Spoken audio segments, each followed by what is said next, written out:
आप सभी का स्वागत है एक और ब्रांड न्यू वीडियो में। इस वीडियो में हम बात करेंगे एसएससी जेईई के जो नॉन टेक पोर्शन है उसके बारे में। काफी लोगों की क्लियर थी कि एसएससी जेईई के जो जीएसजी के पोर्शन है उसको हम कैसे कवर करें। तो इस वीडियो में मैं लेके आया हूँ आपके लिए कंप्लीट एनालिसिस। मैंने अभी बनाई थी टेक्निकल के लिए कंप्लीट एनालिसिस, तो काफी लोग बोल रहे थे कि जीके के लिए बनाइए, तो इस वीडियो में बने रहिए। इस वीडियो में मैं आपको कंप्लीट एनालिसिस बताऊंगा। इसके बाद आपको कोई भी वीडियो देखने की जरूरत नहीं है, जितना मैंने बताया उसको फॉलो कर लीजिए। आपके जीके में 30+ मार्क्स आराम से आएंगे, क्योंकि मैंने भी यही फॉलो किया था। मैंने कुछ गलती की थी, मैं आपको बता दूंगा, वो गलती आप मत करना।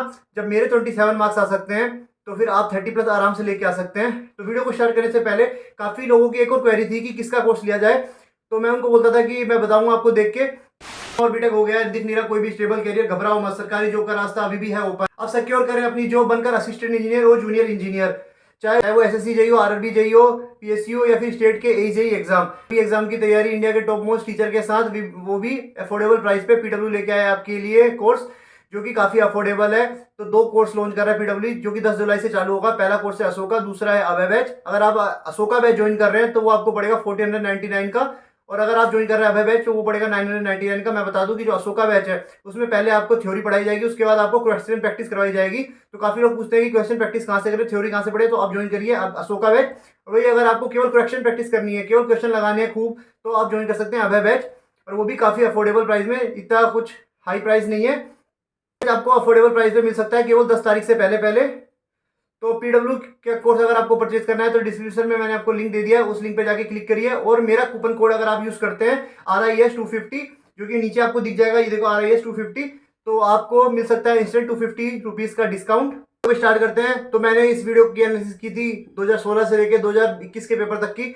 तो मुझे ये दिखा कि स्टैटिक के, जैसे आप साइड में देख सकते हैं, मैं लिख भी देता हूँ, स्टैटिक के 3 से 5 क्वेश्चन देखने को मिले हैं। वही अगर कंप्यूटर की बात करें तो कंप्यूटर में 1 से 2 क्वेश्चन देखने को मिले हैं। सबसे ज्यादा वेटेज था करंट अफेयर्स का। करंट अफेयर का वेटेज था 10 से 12 क्वेश्चन का, क्योंकि अपने आप में काफी हैवी वेटेज है। तो मैंने आपको बताया भी था करंट अफेयर कैसे कवर करें। तो अगर आपको नहीं देखी आपने वीडियो, तो पुरानी वीडियोस को जाके देखिए, उसमें मैंने आपको एक एक चीज बताई है कि कहाँ से क्या पढ़ सकते हैं। ज्योग्राफी का वेटेज होता है 5 से 7 का। पॉलिटी का अगर वेटेज देखें तो वो भी काफी अच्छा होता है, क्योंकि पॉलिटी सबसे स्कोरिंग होती है। आप है ना, मतलब कम टाइम पे ये ना ज्यादा कवर करना हो आपको, तो आप पॉलिटी मॉडर्न को पढ़ सकते हैं, क्योंकि पॉलिटी का जो वेटेज होता है वो 3 से 4 मार्क्स का होता है। उसके बाद बात करें साइंस का, तो करंट अफेयर प्लस साइंस अपने आप में ही 25 से 30 का वेटेज कवर करता है। तो साइंस का वेटेज है 15 से 17 का, कई बार 16 भी आता है, कई बार 14 भी आते हैं, कई बार 15 भी आते हैं। तो 15 से 17 का अपन एवरेज ले लेते हैं। उसके बाद करें हिस्ट्री का, तो हिस्ट्री में जो मॉडर्न हिस्ट्री है, मॉडर्न हिस्ट्री के 3 क्वेश्चन पूछे गए हैं। उसके बाद अगर एंशिएंट प्लस मिडाइवल मिला के 5 क्वेश्चन पूछे जाते हैं। एवरेज है ये, कई बार 3 भी होता है, कई बार 4 भी होता है। तो फिर बात करते हैं इंपॉर्टेंट टॉपिक्स की। तो करंट अफेयर में अगर इंपॉर्टेंट टॉपिक्स की बात की जाए तो आप पढ़ सकते हैं ये कुछ टॉपिक जो आपको ये साइड में दिख रहे होंगे। जैसे कि करंट अफेयर, अगर करंट अफेयर की बात करें तो कौन कौन से टॉपिक ऐसे हैं जो आपको पढ़ के जाना है, उन टॉपिक से आपको मोस्टली क्वेश्चन देखने को मिल जाएंगे। 80% जो करंट अफेयर के टॉपिक्स हैं जो वो यहीं से देखने को मिलेंगे आपको। तो पहला है स्पोर्ट्स, दूसरा है अपॉइंटमेंट, तीसरा है बुक्स एंड ऑथर। उसके बाद आप पढ़ सकते हैं अवार्ड्स एंड प्राइजेस, जो कि आपको लास्ट 6 महीने का या फिर 1 साल का देखना है। उसके बाद मिलिट्री एक्सरसाइजेस, फॉरेन या फिर किसी भी दूसरे देशों के साथ हम करते हैं, या फिर अपने देशों में ही जो अंदर होते हैं उनको आप पढ़ सकते हैं। उसके बाद गवर्नमेंट की स्कीम्स है, जो भी नेशनल स्कीम हो गई या फिर इंटरनेशनल स्कीम्स हो गई, वो स्कीम्स आप पढ़ सकते हैं। उसके बाद हम बात करते हैं ज्योग्राफी के जो इंपॉर्टेंट टॉपिक्स हैं, वो आप क्या क्या पढ़ सकते हैं। तो ज्योग्राफी के कुछ इंपॉर्टेंट है, जैसे माउंटेन रेंजेस, कौन सी रेंज कहाँ पे है, कौन सी नदी कहाँ से निकलती है, लाइक रिवर्स कहाँ पे है, कौन से पास कहाँ है, दर्रे जिसे हम बोलते हैं, कौन सा दर्रा कहाँ पे है, कौन सा स्टेट कहाँ पे है। तो इन टॉपिक्स को आप ज्योग्राफी में नॉर्मली कवर कर सकते हैं। उसके बाद जो आसपास के जो देश है, जैसे कि बांग्लादेश हो गया, श्रीलंका हो गया, जो जो नेबरिंग कंट्री है, उसके बारे में आप वहाँ की थोड़ी बहुत चीजें डिटेल्स देख सकते हैं, तो उससे आपका स्कोर बूस्ट ही होगा। उसके बाद बात करते हैं मेन टॉपिक है स्टैटिक जीके। तो स्टैटिक जीके में की कुछ टॉपिक्स हैं जो आप कवर कर लेंगे तो आपके स्टैटिक में जो कवर हो जाएगा। उसमें जैसे कि होता है फोक डांस हो गया, उसके बाद इंडियन ड्रेसेस हो गए, उसके बाद मार्शल आर्ट्स हो गए, या फिर जो फेमस जो लोग थे, फेमस पर्सनालिटी, उसके बारे में आप कुछ पढ़ सकते हैं, उनके स्लोगन पढ़ सकते हैं।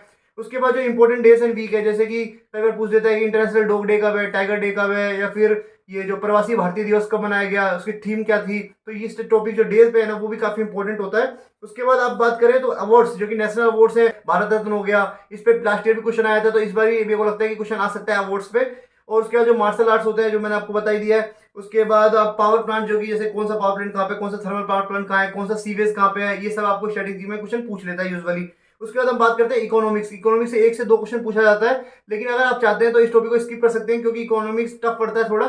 लेकिन अगर सेलेक्टिव पढ़ें आप, और आपको अगर आपको लगे कि 1 से 2 नंबर भी क्यों छोड़ा जाए, तो आप ये टॉपिक्स है जो मैं आपको दिखा देता हूँ, साइड में आपके पास दिख भी रही होगी स्क्रीन पे, आपको मैं बता भी देता हूँ। तो पहला है 5 ईयर प्लानिंग, आप पढ़ सकते हैं। प्लानिंग कमीशन, नीति आयोग के बारे में पढ़ सकते हैं, कब बनी, कैसे बनी, कौन उसका अध्यक्ष था, चेयरमैन कौन था, सीईओ कौन है, ये सब आप देख सकते हैं। उसके बाद जीडीपी एनडीपी के बारे में बेसिक आप डेफिनेशन पढ़ सकते हैं। उसके बाद बजट कब आया, किसने बनाया, क्या हुआ बजट में, कैसे किस आर्टिकल के तहत बजट पेश करते हैं, ये सब आप पढ़ सकते हैं। उसके बाद आप रिवॉल्यूशन जैसे क्रांतियाँ, हरी क्रांति, ग्रीन क्रांति, जैसे कि व्हाइट रेवोल्यूशन, ग्रीन रेवोल्यूशन, ये क्रांतियों के बारे में आप पढ़ सकते हैं। उसके बाद हिस्ट्री की बात की जाए तो हिस्ट्री के अपने आप में ही बहुत बड़ा है, तो आप उसमें 3 पार्ट्स में डिवाइडेड है, एंशिएंट हो गया, मॉडर्न हो गया और वो मिडाइवल हो गया। तो मैं आपको सलाह देता हूँ, अगर लास्ट में अगर टाइम कम है तो आप केवल मॉडर्न हिस्ट्री भी पढ़ सकते हैं, क्योंकि जैसे मैंने आपको पॉलिटी में बताया कि कम टाइम में आप ज़्यादा कवर कर सकते हो, क्वेश्चन आना ही आना है। वैसे मॉडर्न का भी 8 से 10 पेज में आपका मॉडर्न कवर हो जाएगा। और मॉडर्न में क्या पूछता है, ज़्यादा इतना पूछता नहीं, ये पूछ देता है आपको ईयर वाइज याद करना है, जैसे 1906 में क्या हुआ, 1917 में क्या हुआ, 1911 में हुआ, तो टाइमलाइन थ्रू पढ़ना है आपको। तो बेसिकली आपको 1885 जब आईएनसी बना था तब से लेके जब भारत आजाद हुआ 1950 तक, उसके बीच की टाइम आपको पता होनी चाहिए। तो इतना ही मॉडर्न हिस्ट्री है। मॉडर्न हिस्ट्री आपकी अगर आपकी हो जाएगी तो 1 से 2 नंबर आप अपना स्कोर कर लेंगे। लास्ट ईयर 2 से 3 क्वेश्चन पूछे गए थे, तो वो काफी इजी क्वेश्चन थे।